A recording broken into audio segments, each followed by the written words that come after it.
Bugun O'zbekiston Jurnalistika va ommaviy kommunikatsiyalar universitetida O'zbekiston Respublikasi Konstitutsiyasi qabul qilinganining 33 yilligiga bag'ishlangan tantanali bayram tadbiri bo'lib o'tdi.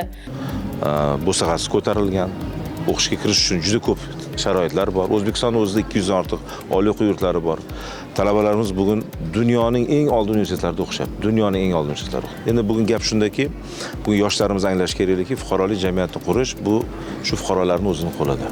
Va bizda bugun oliy o'quv yurtlarida berilayotgan darslar, bu yerda bo'layotgan savol-javoblar, bu kutubxonalardagi mashaqqatli soatlar bizni shunday avlodni tarbiyalash kerak. Tadbir doirasida mamlakatimizda amalga oshirilayotgan demokratik islohotlar, fuqarolik jamiyatini rivojlantirish borasidagi yutuqlar va 2023-yilda qabul qilingan Konstitutsiyaning yangi tahriri ahamiyati alohida ta'kidlandi. Tadbir davomida UzJoku rektori professor Sherzodxon Qudratxo'ja, Milliy tiklanish demokratik partiyasi rahbari Alisher Qodirov hamda Oliy Majlis Qonunchilik palatasi deputati Shahnoza Jo'ldasova Konstitutsiyaning jamiyat hayotidagi o'rni, inson huquqlarini ta'minlashdagi ahamiyati va yoshlar oldida ochilayotgan yangi istiqbollar haqida fikr bildirdilar. Bugungi tadbir Konstitutsiyaning 33 yilligiga bag'ishlangan bo'lib, juda ham yuqori ruhda, yuqori saviyada tashkillashtirildi.